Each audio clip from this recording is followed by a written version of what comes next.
go live here.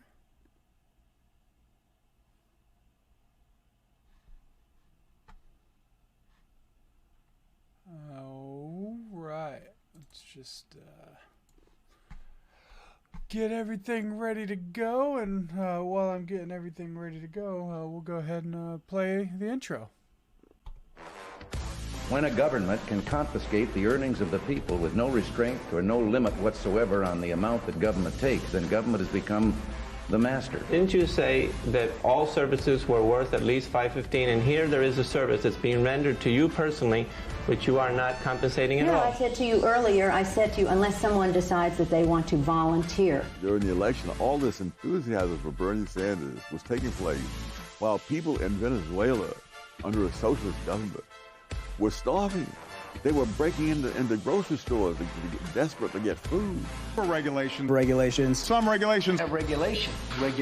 What do you think should be the proper income tax rate? Well, the best would be 0.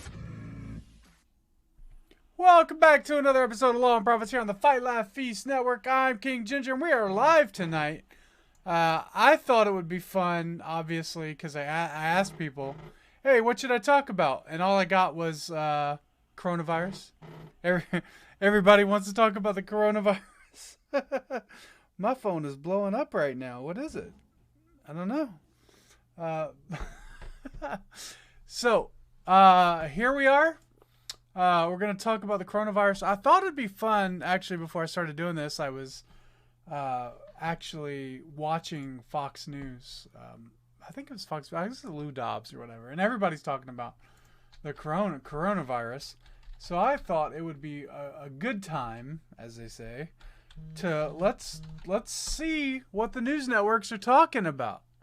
Let's take part in it. Let's watch the news together as if we've no idea what's happening with the world out there today with the coronavirus.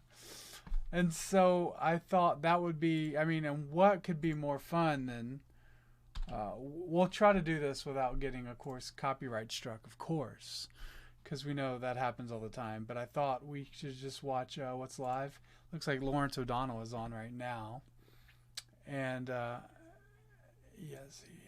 So everything right now is about the coronavirus. And so before we get into the programming per se, as far as that's concerned, let me just remind people that are watching, go to youtube.com/CroneRightsMedia, and you can join the chat there. That is where I'm going to be focused on. I already got some people in the chat. What's up, chat? How's it going? Nice to see you. Also, if you're watching on Facebook or anywhere else, Twitter or whatever, please be sure to give this a stream, and let's just jump right into it. Like the coronavirus, everything is going crazy with this idea that the coronavirus is going to essentially end the world. And I don't think that's the case. I think there is reason to be alarmed, and there's several things we could talk about here. I think any nation that is as far off from a biblical foundation as the United States of America absolutely 100% should be worried about viruses. We should be worried about these sort of things, because there's no way of knowing what God is going to use to bring judgment on a nation. And part of that could be widespread outbreak. It could be. But on the other hand, too, we have to look rationally, and we have to look at the amount of people to die with this is alarming, but it's not worthy of a freak out. It's not worthy of, I don't think, shutting down businesses. It's not worthy of shutting down the NBA, shutting down conferences, shutting down the Legionnaire Conference, all these sort of things that have been shut down. I just think it's unnecessary. I think it's unnecessary. I think it's silly. And I think what we're going to do is we're going to dive into the local news, and we're going to find out, not the local news, the national news, and they're embracing this as a form of hysteria. One, because it's great for ratings, but also because I think it has there's a liberal agenda there, and that this is a great way to use to take down Trump before the election. which I think we've seen. I think we see a lot of the liberal governors seem to be reacting to this in a lot more hostile way than a lot of conservative governors.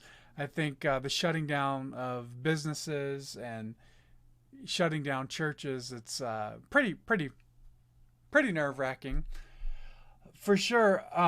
But I also don't want this to get to a point where we're trusting and allowing the government to enforce some sort of martial law, and we just allow them to. I know I was reading, I have a lot of respect for Ligonier Ministries, but one of the things they said as their reasoning for shutting it down was because of some of the recent requirements for gathering in large places. And if there's other reasons to shut down a conference or whatever because of the coronavirus, that's fine. But I always get nervous whenever the government says you need to close your doors. You need to cancel your concert. You need to cancel the things you've put money into. People that are traveling, you need to cancel that because the government says so. I'm not typically fond of that idea at all, especially when it comes to religious organizations like Ligonier. And I don't think they're wrong for shutting down the conference because of this. I think it might be wise. We don't know exactly how crazy things are going to get at all. We have no idea. But I don't think they should have done it because the government said so. I think that's a concern I'm always worried about. There's always these moments where our nation is in fear, and it's the government that comes to the rescue, and it shouldn't be that way. The government is not the hero. The people are. The people of this country are the heroes. And it's always, always, always the government comes. The government is our savior. The real thing that should be happening right now is that churches and ministries and nonprofits should be implementing ways to handle the situation once the outbreak gets out of control. If it were to get out of control, if the outbreak were to get out of control, the private organizations should already be putting stuff in place to be ready for that, so that the government doesn't have to come and bail anybody out. But that brings us questions to like the economy. The stocks are just dipping. It's interesting to me that the stocks are tanking, but the stores are just like sold out of all the goods. I think the economy is dipping to a normal level as opposed to the bubble that it was in. And I think the coronavirus is sort of the thing that popped the already high bubble when it comes to the economy, because for sure there's an economic bubble there that was just ready to pop. It was ready to pop. So, man, the chat is active. Hello, everybody in the YouTube chat. Thanks for joining me. JQ's, welcome back. Logos Logistics, welcome back. Fisher Woman for Jesus, welcome back. I recognize a few of the names there already. So thank you. Thank you, guys. Thanks for joining in. It seems that Lawrence O'Donnell is on now. So let's go ahead and just take a brief, what we're going to do is we're just going to take a brief look and see sort of what's going on here, and let's see what's going on according to the liberal media. Maybe we'll get a comparison. No one else would ask them. Today, she was questioning the conservative Republicans Donald Trump has appointed to jobs in which our lives now depend on how well they can do those jobs and what decisions they make. You just heard her asking a Trump-appointed Assistant Secretary of Health and Human Services if he knows how much it costs to get tested for coronavirus. He didn't. Katie Porter added it up, item by item, and it came to $1,331. That was her conservative estimate. And then she turned to the conservative Republican appointee who runs the Centers for Disease Control for Donald Trump and asked him to use the authority that is vested in him by law to instantly make testing free for everyone. Oh, you don't need legislation for this. This particular office is empowered to do it, to order it, to make it happen. Now, this is one of those extraordinary powers that the law let's just stop right here. We got to make everything free, make healthcare free. You know, and this was kind of like my issue is like when we talk about this like $1.5 billion stimulus package for the economy, and then we talk about writing $8 billion checks to the CDC. It's like, just when do we say there's just not money there? At what point do we go, yeah, there's just no money available. There's nothing left. Just to see people just spending all this money on stimulus, even if it's the president, who I have a lot of respect for, and I think is doing a good job. These sort of funding the government for every sort of crisis, every sort of thing that happens, as opposed to just let the economy crash and let the economy recover on its own. Let all these things take place. But here you go. We need testing, coronavirus testing, and now it's Donald Trump's fault that testing is not free. Therefore, we need free health care. That's the MSNBC spin on it. Let's continue, see what's happening. Grants to the head of the CDC. And when Katie Porter first mentioned that law to Robert Redfield, the head of the CDC, he didn't know what she was talking about. Katie Porter then revealed that she had told Redfield's staff last night that she was going to ask him about this specific law, and he still didn't know what she was talking about. And after explaining the law to him, Katie Porter zeroed in on his authority to make testing free right now for every American. Dr. Redfield, will you commit to the CDC right now using that existing authority to pay for diagnostic testing free to every American regardless of insurance? Well, I can say that we're going to do everything to make sure everybody can get the care they need. Reclaiming my time. Dr. Redfield, you have the existing authority. Will you commit right now to using the authority that you have vested in you under law that provides in a public health emergency for testing, treatment, exam, isolation without cost, yes or no? What I'm going to say is I'm going to review it in detail with CDC and the department. Reclaiming my time. Dr. Redfield, respectfully, I wrote you this letter along with my colleagues, Rosa DeLaura and Lauren Underwood, Congressman Underwood and Congressman DeLaura. We wrote you this letter 1 week ago. We quoted that existing authority to you, and we laid out this problem.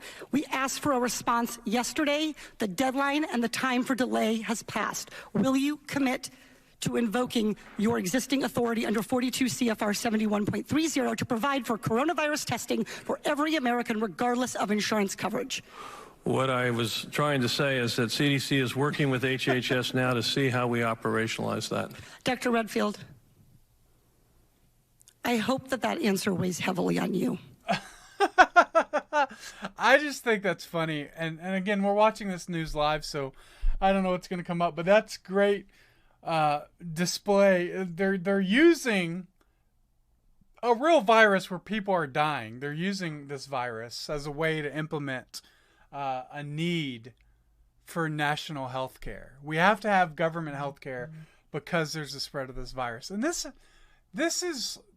There's a problem here I have, is that when these cable news outlets are using a serious situation like this virus could possibly be, when they're using a serious situation like this to force a political agenda that half of the country doesn't agree with, half of the country is going to say, you know, this is just hysteria and it's being used to push political agenda, and they're not going to take it seriously. It's hard for me to take this seriously. When you're using this to push this sort of we have to have free government healthcare thing, why would I take you seriously? I can't trust you on the seriousness of this issue at this point. And that's really, really concerning and bothering to me. And that's MSNBC. So I think now we know where MSNBC is going with this coronavirus deal. Let's see if we can find out where other networks are going. One particular, there's of course the Ingram. You know what? Let's just jump to Fox News. See what's going on with Fox News. We'll see if it's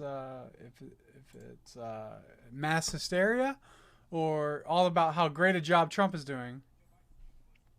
All presidential. I mean, it's outlandish. And now you can't call the virus what it is. It entered into our country, not from our country. It has a foreign source and origin.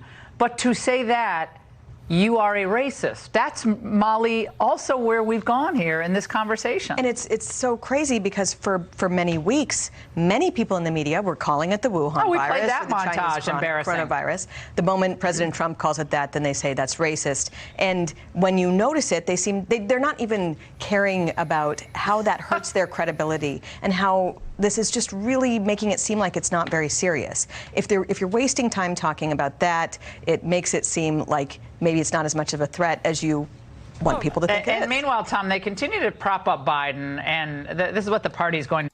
That's a great valid point too. So when you have the liberals using this to go over health care, universal health care, and then they're using the coronavirus to push social justice false ideas about racism just because you refer to it as the Wuhan virus or say it originates in China because people are eating bats and the bats are where the disease comes from. All these sort of things, when you're pushing an agenda behind just reporting the news, it becomes a problem. Now, that's not to say everybody's not without an agenda or that there's some sort of neutrality when it comes to telling the news. I agree that there is no neutrality or whatever. But when you're pushing ideas that aren't necessarily in correlation with important information that people need to have, that becomes a serious issue and a problem, and it's concerning. Micah says, enough with the constant executive government. It's unconstitutional. If they want it to be free, she needs to legislate it. That's a great point, Micah. Just because we've given the executive department, just because we've given the executive branch power to rule over something or to do something, doesn't necessarily always mean that they should. And we have given the executive department way too much power. We do trust in our presidents to be kings, and they shouldn't be. They shouldn't rule that way, and it's scary to me.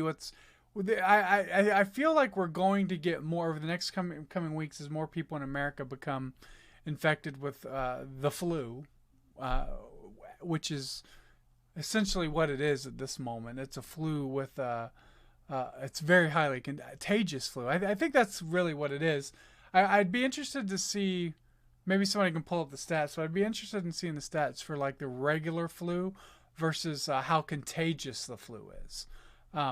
Because I feel like this is a sort of very contagious flu, and that causes the deaths to go up. But people die from the flu as well.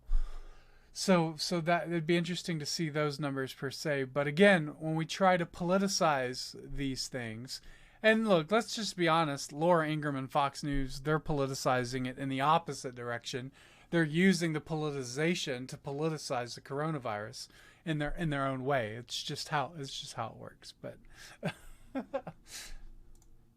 to do. There was a moment after. Yes, Darren. Darren Stitt is right. He's talking about the free testing isn't even a function of the government. The government has the ability to approve. I think what we need to do is probably just get a bunch of local churches together, and we should just 100% go ahead and start purchasing testing kits for our local communities. I think the church should do that. I don't think we need to get the government involved in this at all. The government is supposed to terrorize those who do evil, but as far as mercy ministries and health ministries and helping the poor and helping those who are sick, all those sort of things, those fall under the job of the local church and the individual to take care of, not the government. But this is what's so scary about the virus. What makes me nervous about the coronavirus is how much we trust our government to deal with such things like the coronavirus. And so I tweeted a while back ago, it's like, you know, what are the chances the coronavirus sends our government into a death spiral, will we be able to rebuild a new government? Like, what? Like, are we going to be a Walking Dead society after this coronavirus? Because part of that gives me hope. It'd be awesome to just be done with the United States government as it currently is, and be able to rebuild it completely from scratch. I think that would be actually a huge blessing. But when I said that, somebody responded to me, and I think rightfully so, that Christians are in no position to build a government at this time of day. And to that, I say they're probably right, because I think if evangelicals were to look for people to build their government for them, they'd go right to the Gospel Coalition and right to the ERLC, and that would just be a massive disaster that I wouldn't even want to deal with. After that viral exchange Biden had with the voter about the Second Amendment and gun, we're going to take away our guns, that was a viral moment. But this was the follow-up by a reporter. Watch. Is any impressed about how you handle it? Well, I'm surprised that Sanders is joining Trump. It's just surprising. Sanders is joining Trump. Tom, any translation of that for us? Well, I think some of Sanders' folks were promoting that clip and trying to imply that Biden, his temperament was off. And again, they're still running a primary. I mean, Bernie's still running it, although it's all wrapped up by them. But look, I do think, again, you want to talk about sort of the double standard on coverage. If that same event had happened with Donald Trump wagging his finger and swearing at a voter, it would not have been brushed off as like, oh, this is just, Trump being Trump and it's all fine and good. But that's the way the media is treating this event with Joe Biden. And that voter said, whoa, don't do it. He waved his hand like, back up. No one talked about back. He felt, it was in his aura space. All right. That's enough for Laura Ingraham right now. It seems like they switched to Biden, and I want to kind of stay focused on the coronavirus. So let's do this. Let's see what MSNBC had. And we went to MSNBC, so let's see what CNN, coronavirus, facts and fears, the CNN Global Town Hall. Well, this should be fascinating. 6 this week. Crisis clearly growing there, as is the travel ban confusion. CNN's Richard Quest is joining us from Heathrow Airport for us tonight outside London. So, Richard, the U.S. moving forward with these travel restrictions starting tomorrow at midnight. So it's very confusing. What more are you able to tell us? What actually does this mean? So let's break it down into who's affected and who's not. First of all, the countries affected. It's the Schengen countries. These are the European Union and Norway, etc., and Switzerland countries that share an open border between each other, but not the United Kingdom and not Ireland, which are non-Schengen countries. In terms of passengers who are affected, well, US citizens will still be able to return to the United States from the Schengen area, as indeed will green card holders, spouses of them, etc., etc. There's a complicated list. Thereafter, it gets very difficult for foreigners, for non-US citizens or green card holders to fly from the rest of Europe, if you like, to the United States. And that's why we've seen over the last 12 hours or so many US airlines dramatically cutting flights from the rest of Europe. United, Lufthansa have been cutting flights, Delta, American, all of them, because there's simply not going to be the demand. And Anderson, the corollary to that is that those flights... Just a quick thought, because Southwest doesn't have a large international flight system, maybe only to Mexico. Southwest is going to be doing pretty well, because as long as they continue to allow travel to and from the local states, Southwest isn't going to lose any money on this. I guess if you're going to invest in the stock right now, Southwest would be a good one, because they're going to probably have profits because they're not going to have a loss in their flights. I would imagine that's how that works. Just a thought. Over the next few days that are available are just jam-packed. And one final thought, flying from London to the United States next week or thereafter, the price has rocketed because this is the best way back to the States, except, of course, if you've been in the rest of Europe. But so let me just be clear. If you're a British citizen or if you live in France or you live in Germany and you fly to London, can you fly to the United States and get in?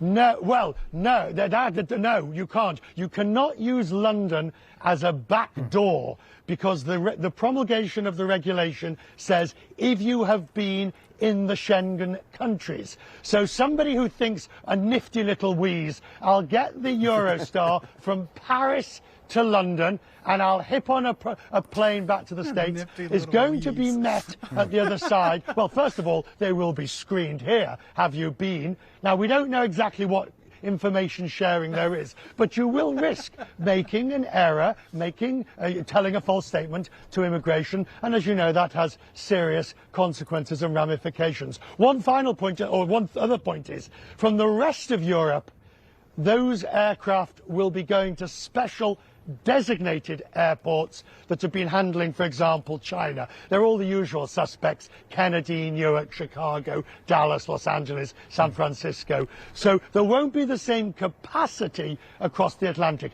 I want to put this in perspective, by the way. IATA, which is the aviation and airline organization, IATA says that there's 200,000 flights between Schengen and the US every year. It's $46 billion worth, $26 billion worth of business that's now very seriously in trouble. Hey, Richard, it's Sanjay. Just, you may have said this, but I just want to be clear. So US citizens who are currently in the UK, in Europe rather, who are flying back to the States, they're allowed to come back, but what is the process like? Will they be a mandatory quarantine for them, or what happens? Just by the way, I don't know if you can see this, but if you look at the map right back behind them, it looks like right out of the pandemic game. It looks like right out of the pandemic. I think it's interesting to note this virus could be a lot more deadly than it is. I mean, imagine the virus being something that kills people within 2 to 3 days. What if it killed a majority of people within 2 to 3 days? What if this was something that once you realized you had it, it was time to say goodbye to your family? That would be incredibly disastrous. But I think one of the things that gives me comfort, even in a time like this with this obvious dangerous virus that's spreading, is that God, within the bounds of nature and how he created humans, doesn't intend for humanity to be killed this way. And I think with modern medicine and every other thing that we have, the amount of deaths that we see from this virus would be a lot worse 100 years ago. So it's interesting that as the gospel spreads throughout the world, as sickness and disease continue, God provides means that even our judgments aren't as bad of judgments as they could be, or as history has shown them to be in the past. And for that, I think that's a blessing and something to praise God for. Now, who knows how bad this is going to be? I mean, we don't know. But I'm more afraid of the government regulating and creating martial law and expanding their power and spending way too much money than I am really of the virus itself. I think this is one of those viruses that, if you have the flu, stay home. I think it's as simple as that. Don't go out. Don't go to parties. Don't go to football stadiums or concerts. Don't do those things if you have the virus. And so, and by the way, I got my wife tickets to the Eagles on April 20th, and I'm still planning to go. I'm going to be really mad if they cancel that concert. That's her birthday present. Don't ruin that for me, coronavirus. I'm going to be really upset. By the way, there's a lot of people watching on Facebook right now. If you're watching on Facebook, if you go to youtube.com/crownrightsmedia, you can watch our live stream on YouTube and you can interact in the chat. Send super chats if you got a point you want to make, or if you want to debate me. You always can. I know we always have liberals watching in the YouTube chat, and it's fun to we'll bring you on and we'll have a conversation. That's always fun to do. But tonight we're just watching the news as the world ends. We're just seeing what CNN has to say. We already saw MSNBC is throwing out their liberal agenda to make this all about healthcare and universal healthcare and how we need universal healthcare. And this virus is going to be so bad because we don't have universal healthcare. When what I've seen so far shows that all the countries with universal healthcare, like Italy, for example, have it the worst. China has it the worst. So compared to those nations, America's, supposedly free market view of healthcare is doing a lot better than the socialist nation. So, hey, Micah just sent $5 in the super chat. Thank you so much, Micah. Thanks for the $5. Really appreciate it. You didn't leave a comment. You just left your name. So I'll just say thank you. If you wanted to say something, you can say it in the chat, and I'll read it out at your next chat. But thanks, Micah. Thanks for the $5 super chat. Really appreciate that. It means a lot. And let's continue to see what's going on with the coronavirus and travel. That is unclear, very unclear. So the non-US don't even get on the plane. Right. Okay, they are barred. The US will go to these special airports and will follow, Sanjay, the same procedures as was introduced for China, Italy, and others. But it is unclear, at least from my understanding of the rules at the moment, exactly whether they are required to go immediately into self-isolation or whether there is going to be some other form of isolation or whether it's a sort of a hodgepodge, have you got symptoms? So US, and by that I mean green card holders and spouses and the like, as for everybody else, it's a no-go from Europe, and if you do fly, it's to one of specialised. It's a mess. There's no getting over it. I mean, we're talking about millions of people that would normally make this trip. We're talking about the two continents being completely cut off to some extent by sheer confusion, and European governments are seething, absolutely blisteringly seething that, first of all, they say the situation doesn't merit it, and secondly, they weren't even consulted. Blindsided. And as you said, those flights that are continuing to the United States are going to be jam-packed. So anybody who may, the last thing you want is to be squeezed in coach next to three other people at a time like this. How elitist, Anderson Cooper. Did you guys see that sense of elite ivory tower just spew out of Anderson Cooper? The last thing you want to do is be stuck in coach between three other people at a time like this.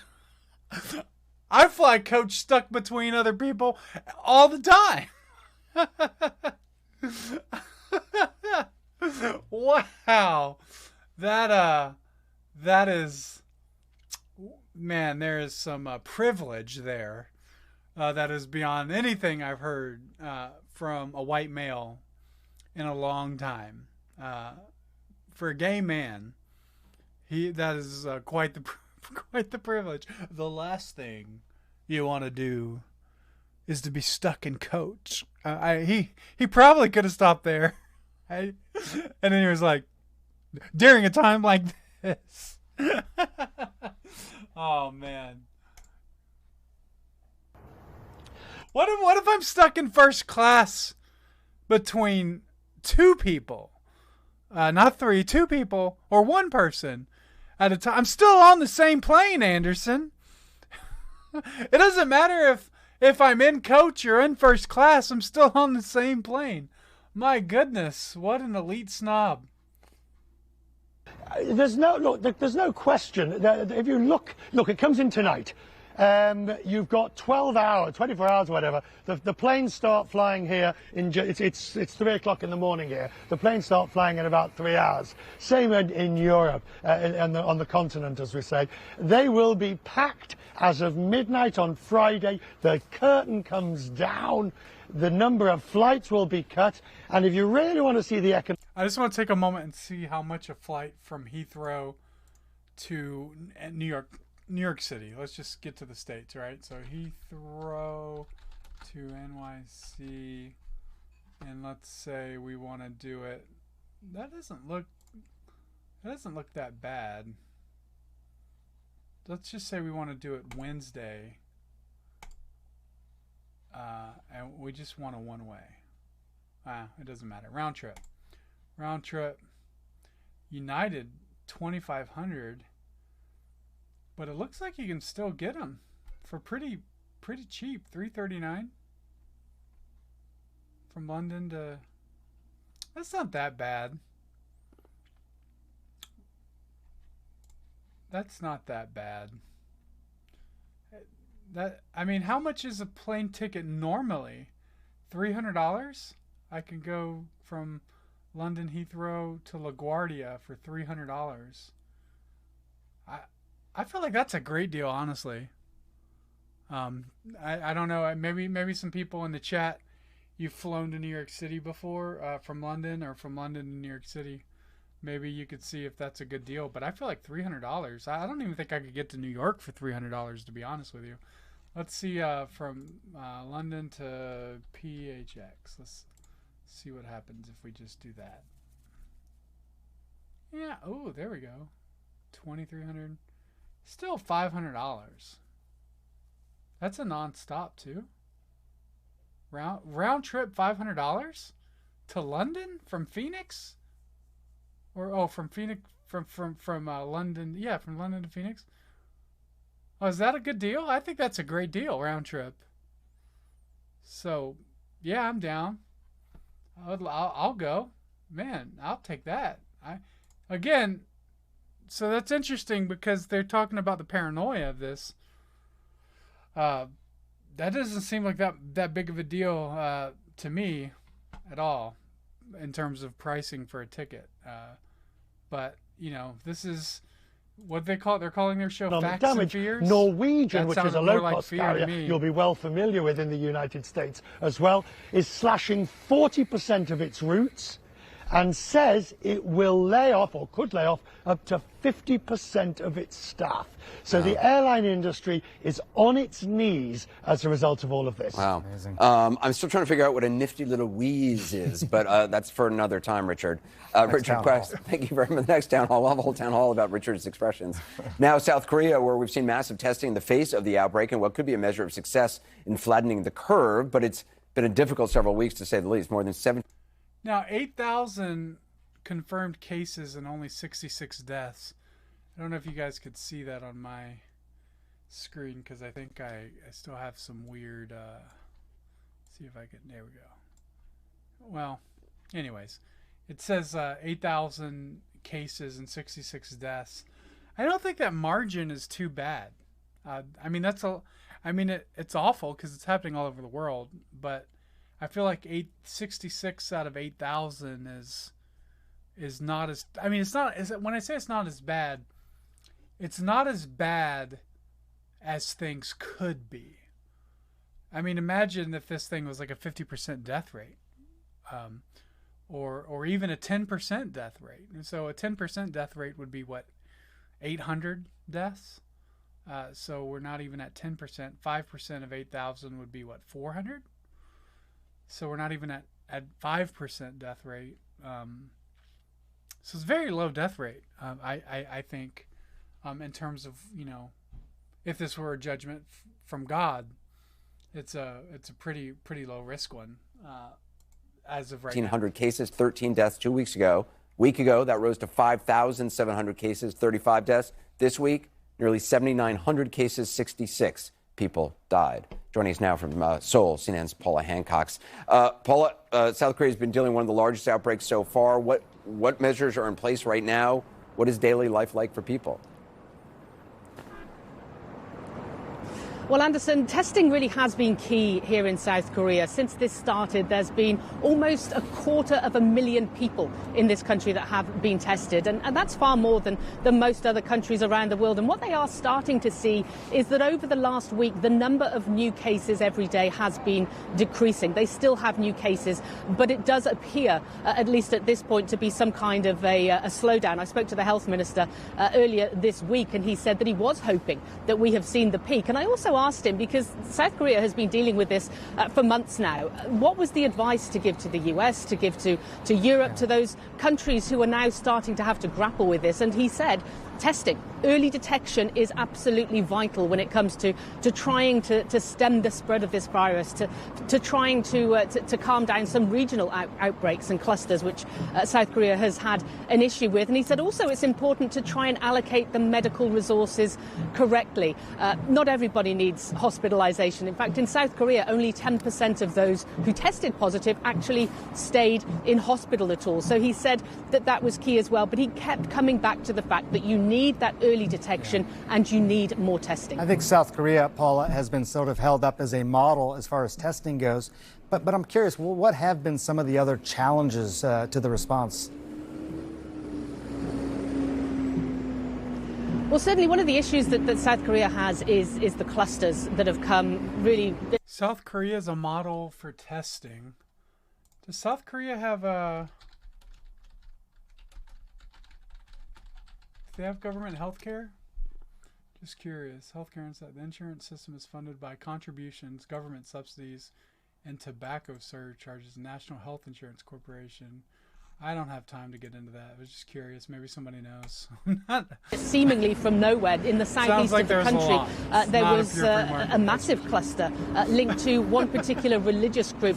Close to 60% of cases at one point were linked directly to that one religious group. And officials have questioned that religious group, have said they've hampered the effort, the fact that they have been secretive. They weren't giving the list of their members openly and quickly. And so that's really been one of the main issues. We've just had a cluster in the past few days here in the capital as well of Seoul, where there's been more than 100 people in a call centre that have tested positive. But what officials have done is they have shut down the building, they've quarantined everyone, and they're testing everyone within the building to try and to stem that and doing the contact testing. But what it does show is that no matter how efficient the health system in a country, no matter how quick the government is to react, it is key that citizens are honest and cooperating. Otherwise, all the best intentions of a health system can be undermined, as they were here in South Korea. Yeah, Paul Hancock's in Seoul. Thanks very much. Just looking at some of the questions on our Facebook wall. A lot of people leaving messages. Hunter Lee asked, since we don't have enough testing, how do we know how many people actually have the virus in America? The answer is we don't. We don't. And the projections could be 5 to 10, 15, 20 times higher. We just don't know yet. Joining us right now from Geneva, Switzerland, Dr. Maria van Kerkhove. She's the World Health Organization's technical lead for coronavirus response. Doctor, thanks so much for being with us. Just globally speaking, where do things stand in your view on containing this virus? It seems like numbers coming out of China seem to have stabilized. Do you believe that's true? What are you seeing globally? So thanks for having me again. Yes.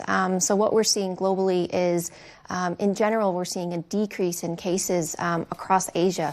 And that's led by a decrease in China, as you've seen. The reason we believe that is real is because there is a lot of testing that's happening in China, not only among cases and contacts, but also looking in their respiratory disease surveillance systems. And so it's declining in Wuhan, in the epicenter of this outbreak in Hubei itself. Can somebody tell me what a respiratory disease surveillance system is, and why do we need those, and why does the government have access to those? I mean, like, I get, like, facial surveillance systems, which are scary enough, but, I mean, if the government is tracking even the people with respiratory diseases, that's, I mean, how much data is out there that the government has access to, right? What is that? And I think yesterday there were only 26 cases reported in China overall. But we're also seeing a decrease in Korea, as you just heard from your correspondent, and we've seen decreases in Singapore. The worrying trend now are increases in Europe. We are seeing large increases in a number of countries across Europe, and that is definitely a worry. But as you know, the more you test, the more you're going to find. So it is very important that testing continues and that all cases and contacts are tested. Yeah, Doctor, it's a new world, I think, for a lot of people understanding how best to sort of slow the spread of this virus. And there's something your organization has said is that all countries must strike this balance between protecting health, minimizing economic and social disruption, and respecting human rights. So what work do you think still needs to be done to really strike that balance? So thanks for that question. We feel very strongly that what has been demonstrated in a number of countries of reducing transmission can be done elsewhere. And what that means is ensuring that there's an aggressive and a comprehensive approach by all people, by governments that really attempt to find all cases, find all contacts, care for them, making sure that they get the right standard of care, either in hospital, and as you know, not everybody will require hospitalization. Some people will develop severe disease, and it's important that they get the right care. But then making sure that contacts are isolated, are in quarantine, so that we remove them from other people so that they don't pass that onwards. But if you do that, you have to make sure that they're cared for as well, that they have the right information, that they have. So it seems to me, I mean, we could watch this all night long, but I'd rather engage with some of the comments in the chat, which are far more interesting than anything CNN is saying. But it seems to me that all the solutions to the problem involve how the government is going to react. And that concerns me, and that should concern you too, because when there's a crisis, especially a medical crisis like this, I don't think that it should at all be an issue for the government to solve. I know this is crazy because, like, we're in the midst of it, right? And, like, a lot of times, this is where you find out how consistent people really, like, how libertarian are you? When you're in the middle of a crisis, this is when you find out where people's consistency lies. And I'm still of the same belief as I was 2 months ago, that when there's a medical crisis, it's the church and the local organizations, the nonprofits, that need to come together and take care of the problems and not the government. If I had the coronavirus and had to be quarantined, I wouldn't want to go to some government detainment camp to be quarantined. I'd like to go to a nice private hospital where I'm paying them money, where they're going to treat me well. I know I'm going to have 3 meals a day. Or I'd rather go to a local church where I'll have nurses and doctors that'll pray with me, that'll work with my family and make sure my family's taken care of during this time that I'm unable to work and that I'm quarantined or whatever.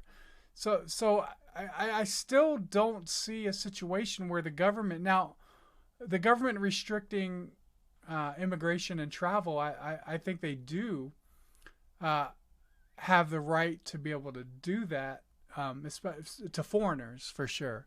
I don't think the government should ever prevent a citizen from entering the country, unless they're like an absolute criminal and they need to arrest them or something.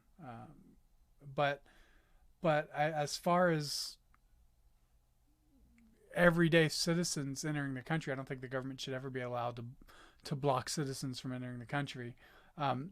But I would say that if they had any authority anywhere, it would probably be in terms of that sort of national defense. But again, ultimately, I think private citizens, we can handle ourselves. I think we can take care of ourselves way better.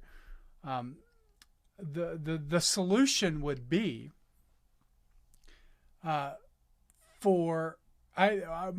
personally, if I was the head of a large pharmaceutical company right now, I would open source all the information needed to test the coronavirus.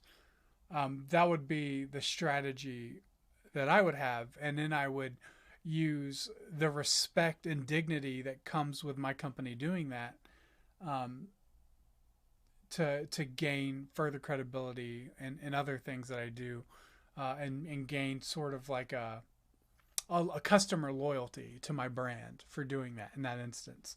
But also, on the same scale, although that's what I would do if I ran the pharmaceutical company, on the same scale, if somebody invents a vaccine or a cure, I won't say vaccine because that causes a lot of drama. If someone invented a cure for the coronavirus out of the garage, I think they would have every single right with immunity to be able to sell it for whatever they want. I think they have the right to do that. You know, the law of supply and demand works for viruses, vaccines and cures as well. So let's go ahead and let's take a few moments. Let's enter the chat. Let's see what's going on in the chat. If you're watching on Facebook or YouTube, go to facebook.com/Crown Rights Media. You can join the chat there. You feel free to send the super chats. Feel free to let me know how's it going. How are y'all doing? Is your family sick with the coronavirus? I don't know what's going on. Somebody said that's Believe in Christ said, you, my friend Marcus, are a restricted video if you have that filter on in your settings. It's potentially mature. I have no idea why that would be. I have no idea why, but it might be because of the COPPA laws. The COPPA laws recently, all my videos are classified as not made for kids, just because they're not made for kids. And so you only have two options. Is your video made for kids or is your video not made for kids? So that's probably why it's classified as mature, because those might be the only two options available now. But I don't know how those filter content settings work. I would never trust YouTube for those filter settings because they would restrict probably a lot of stuff that I would want to watch that's not mature at all. They might restrict content on abortion or more adult things like that. That would be a problem. So I wouldn't trust YouTube's filter settings with my life. That's for sure. By the way, it might be also too because I saw on Twitter. It might have been. Let me see if I can pull it up. If I can pull it up, just give me a second, because I thought it was really interesting and awful at the same time. By interesting, I mean absolutely terrible. By all means. Let's see. Don't know if I can find it.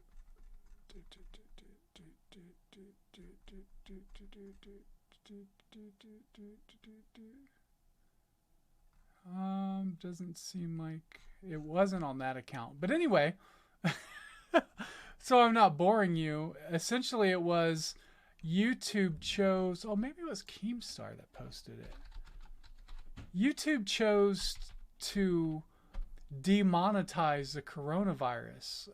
So if you're talking about the coronavirus, you would be demonetized, and that would mean that your videos are harder to find, and that made a lot of people upset because that's what people are talking about. That's sort of like the trending topic. And if they demonetize it, just see if I can find it. I think it's coming up. I don't think I can. Well, this guy tweets so much. He could have posted a day ago and it would be a mile down his feed. Here it is. Got it. So it says, there's been a lot of discussion about monetization on videos from COVID-19 to better support the sharing of information. We're enabling ads for content on the virus for a limited number of channels, expanding to more soon. So did they make a video or a blog about that? Keep our community informed. Yeah, partnering, supporting creators, updates to monetization. YouTube's policies are designed to support your work on the platform, to protect users, and to give advertisers confidence of where the ads run. We know many of you have had questions about a sensitive events policy, which currently does not allow monetization of a video includes more than a passing mention of the coronavirus. Our sensitive events policy was designed to apply short-term events of significant magnitude like a natural disaster. It's becoming clear that issue is now an ongoing important part of everyday conversation, and we want to make sure news organizations and creators can continue producing quality videos in a sustainable way. In the days ahead, we will enable ads for content discussing the coronavirus on a limited number of channels, including creators who accurately self-certify and a range of news partners. We're preparing our policies and force. Okay, so I mean, why do I want YouTube? See, this is the thing. Like, YouTube gets to decide who the relevant sources of information are. Like, that's just awful. Like, it's awful. Like, it's really disturbing and frightening that I can't discuss coronavirus from a Christian worldview and have it get seen because I don't fit within YouTube's parameters of a qualified creator who is trustworthy on issues like this. And so I'm at the mercy. If I was doing this full time, if I was streaming full time, I wouldn't be able to talk about the coronavirus with you because my videos wouldn't get seen. I wouldn't be able to monetize it. I wouldn't get any views on it. And without views, this is why super chats are so great, by the way. Another plug for super chats. When you send me a super chat in the chat, it doesn't matter if YouTube monetizes it or not. I get it all. So that's really nice. They might take a little cut. I don't know. I don't know how much that is, but still, they provide the platform, so I don't really care if they take a cut anyway. As long as they don't like just say your video's demonetized, therefore YouTube, we're keeping all the super chats to ourselves, which they don't do. So if you send me a super chat, I get all that money. Even though I can never trust the ability to advertise my videos and support my family. I don't think that would ever be a thing. Grant says, you and AD Robles can do another podcast on this. We could. I could do a podcast with AD on anything. But I think it's interesting to follow and stay up to date with YouTube's demonetization policies because they're just a disaster. And I'm not even from a Christian standpoint are they a disaster. There's people that are big-time content creators, flat-out pagans, big-time content creators that are getting hit really hard. I was watching a YouTube video. Somebody was doing commentary on something, and they bleeped out the word violence because violence was a word that triggers YouTube algorithm and demonetizes it. Now, broadcast television doesn't censor as hard as YouTube does. So it seems to me really what this really is a way for the broadcast networks and cable TV networks to maintain a sense of dominance in terms of their advertising. Because I think what you had was essentially YouTube they were running the game, and the broadcast networks came to them and put their foot down and well, now we have Adpocalypse and all this other stuff. So Christopher Geyser says, first time viewer, this is awesome. Fear is contagious. As Christians, we should put off fear and put on trust. Trust that the God of this world will do right. Christopher, thank you so much for that comment. Be sure to subscribe, like, and hit the bell to make sure you're notified next time I go live. But yeah, no, I agree with you that there is this fear that people have with these viruses that's not rooted in a firm understanding of the sovereignty of God. That no matter how bad this gets, excuse me, no matter how bad this gets, God is sovereign over the whole thing, and humans will continue to take dominion over all the earth, even if there's a massive contagious disease that spreads all over the world like it is now. So it is interesting. Thanks, Christopher, so much. Thanks for letting me know you're a first-time viewer. I hope you tune in for more eventually. Thank you, guys. So what else is going on in the chat? Jeff Robertson says government has shut down public gatherings since at least the Middle Ages, I think. Has any church publicly called for fasting and prayer, and how do we use this to evangelize? Well, I mean, obviously the churches should be praying and fasting, but I think, as I said earlier, one of the best things the church could do right now is implement a strategy to be able to take care of people once they get sick. I think people are going to go to hospitals first. That's what people are going to do. And what the churches need to do is be able to fix the problem of other countries that we see where the hospitals just can't take any more people. This is where the church comes in. They take them in. They risk their lives, even if they don't have the, most solid quarantine technology or whatever. The church should come together, and they should be the one. This is how the hospital started. Hospitals started when the Christian church started taking people off the streets who were sick, and because they were sick, people would throw their bodies in the street and let them die. And the churches came along, picked up those bodies, and took them back, and took care of them and fed them. And obviously, medicine wasn't like it was today, but they were still able to do that. My wife is vacuuming right now. I have a good wife. So if you hear that, it's her vacuum cleaner. Somebody said I just coughed into the hand, so it begins. You know what? I didn't even realize. Maybe.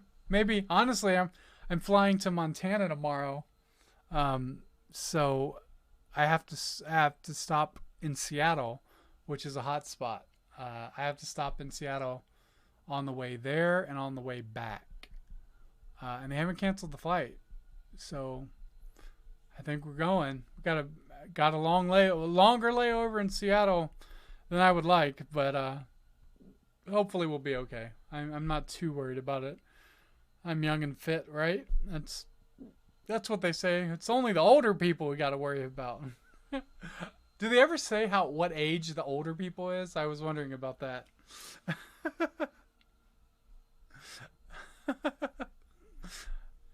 I just wiped my nose. Yeah, man, I got it. I got it. It's too late for me. Good thing you can't catch it via live streams, huh?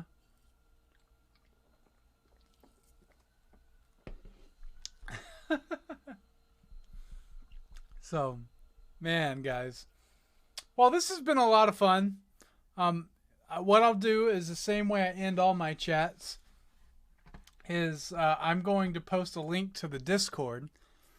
And if you would like to be called in, if you would like to come in here and join the chat, I will send a link in the chat in 1 minute. Let me just, I just got to find it. I always have trouble finding out how to find the link on Discord. Invite people. There it is. So here's the link to the Discord. If you hate me, if you want to debate me, if you like something I said, feel free to join the Discord, and then I'll go ahead and put the link in the Facebook chat as well. And if somebody wants to join me, they absolutely can. So what you do is you just join the Discord, and I'll send you a request. And we can have a fun little conversation. We can see how that goes. It could be a disaster, could be a troll. But it looks like somebody is already here. Jeff is here. Jeff, if you want to be on the stream for a second, let me know and I will add you. Just say something in the Discord.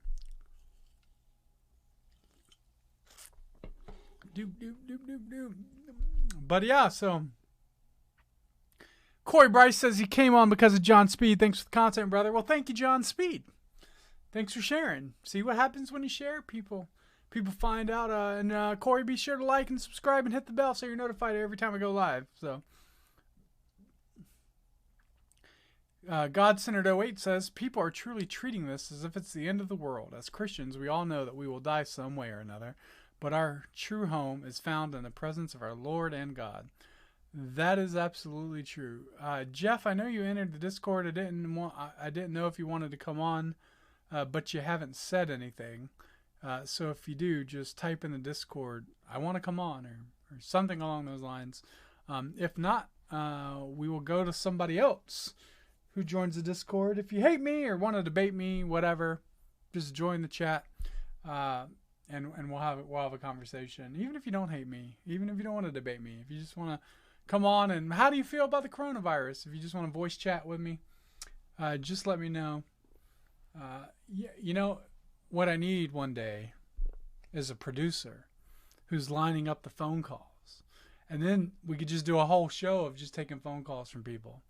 But no, you know what? I don't want that. I don't want to do call screening.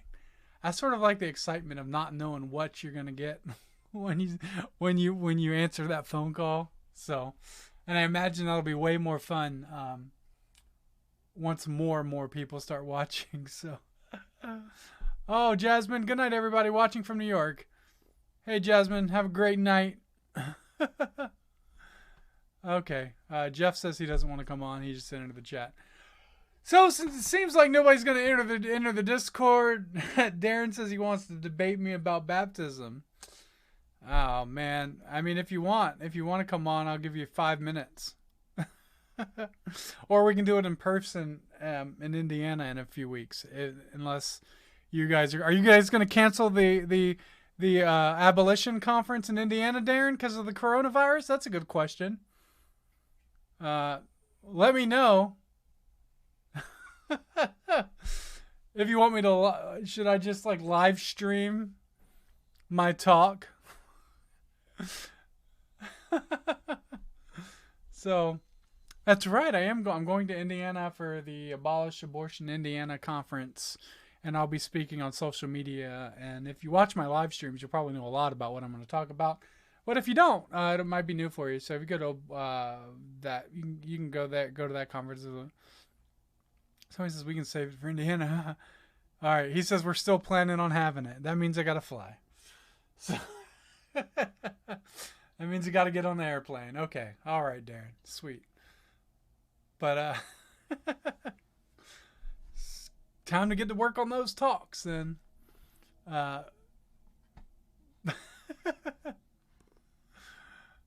Yeah, so last call for anybody that wants to join the Discord and have a conversation. If you hate me and want to debate me, if you like what I've said or whatever, just feel free to join in, and you can join the Discord. Send me a note, and we will do a quick voice call. So looking forward to being there, Darren. So.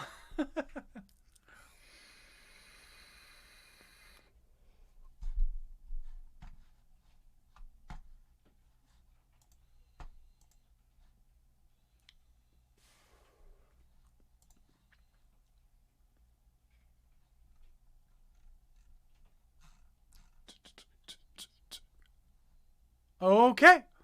I don't think anybody's going to tune in for the conversation, for the Discord anyway.